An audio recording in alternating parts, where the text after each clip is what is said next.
Okay. Excuse me. Privacy as an alibi in extramarital affair. So, nasabi ko na to doon sa isa kong YouTube channel. So, dito hindi pa. This time with more context and more detail. Para sa akin, pag ginamit nyo yung privacy, yung you wanna keep it private, ibig sabihin yung mga alleged, totoo yun. Kasi bakit mo gagamitin yung privacy? Ibig sabihin, hindi mo papangalanan. Hindi mo sasabihin. Diba? Ibig sabihin, no comment ka. Ibig sabihin, pag nagsabi ka ng no comment, it means, kung sa relationship yan, pag sinabi mong no comment, option mo yung guy, option mo yung girl. Yun yun. Kaso lang, hindi ka makapalag kasi taken. Taken si girl, taken si boy. So, yun yun. Pag sinabing no comment, pag sinabing no comment, privacy yun. Sa iyo yun.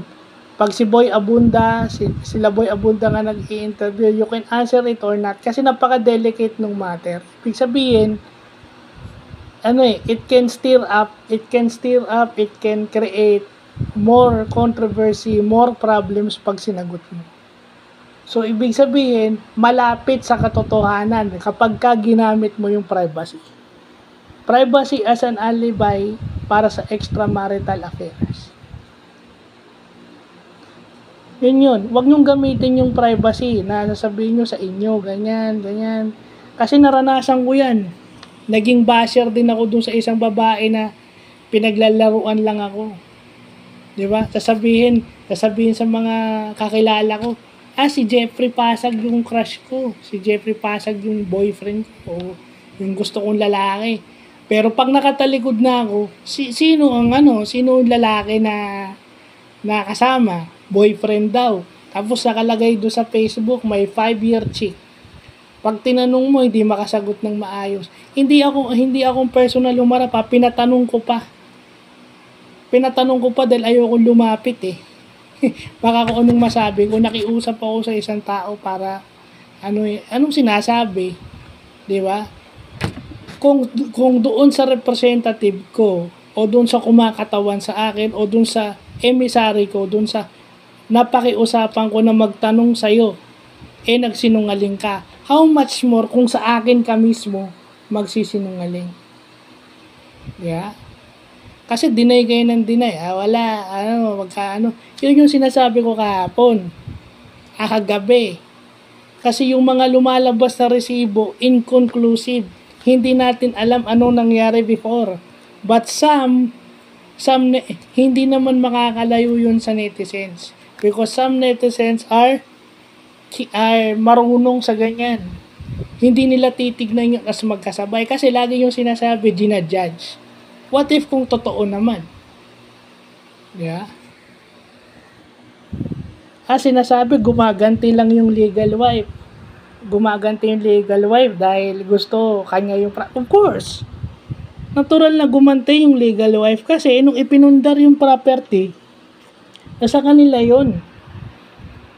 Ibig sabihin, based doon sa mga lumalabas na naghanap ng ebidensya yung legal wife.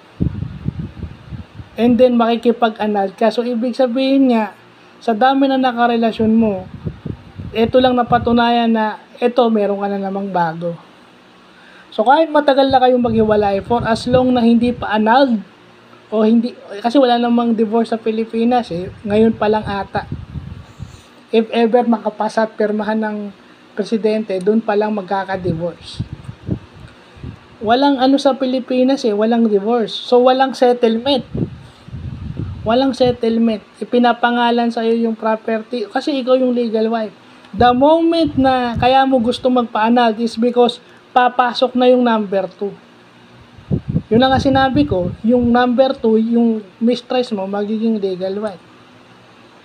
At yung legal wife, ang laging biktima ng privacy na nila yun eh. Ano ngayon pag hindi ka nagsasalita, ayaw mong pangalanan, biktima ka ngayon ng edits. Yung sinasabi yung lalong sinisira yung pangalan pero lalong nagiging sikat, lalong nagiging popular. Of course, nagiging popular ka because tinitignan na anong next. Tinitignan na anong next. Totoo ba yung mga lumalabas? Sasagot ka ba doon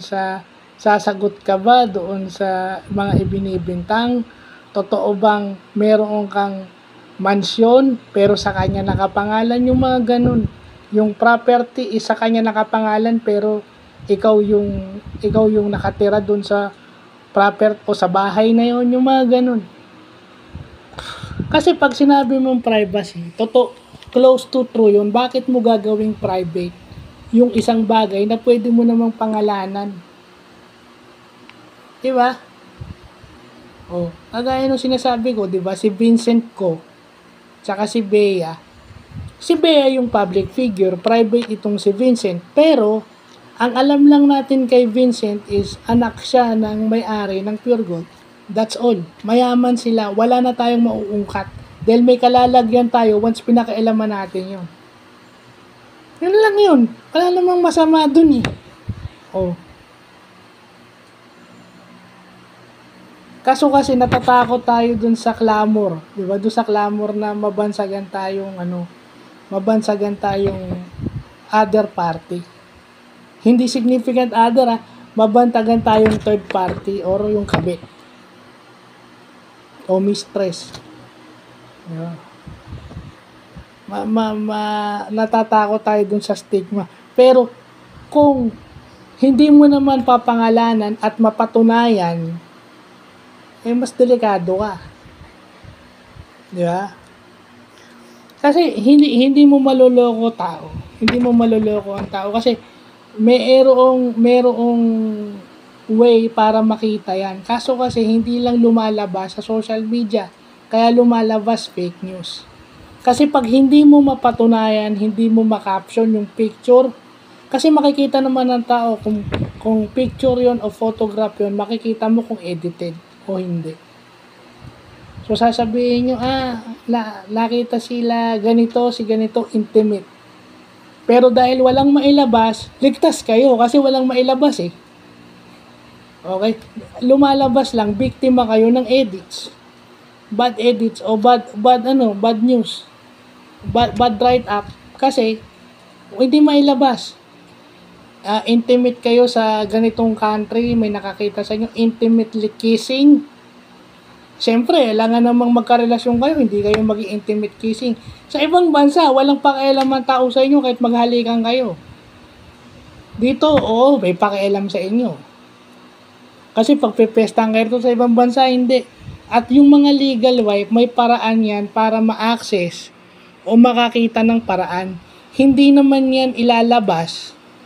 Hindi ko nga alam, sasabihin lang nung iba, ay fake news yan kasi walang mailabas. Pero malay natin, baka malay natin, isa yon sa proof.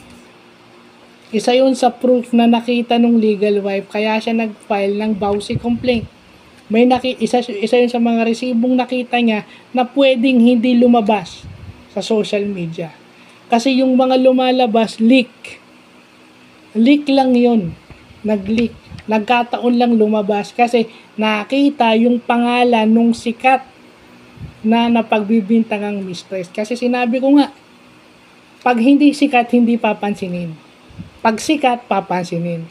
So kung gusto nyo ng privacy, dapat hindi kayo ma-involve sa ganong kontrobersya. So, yun lang po.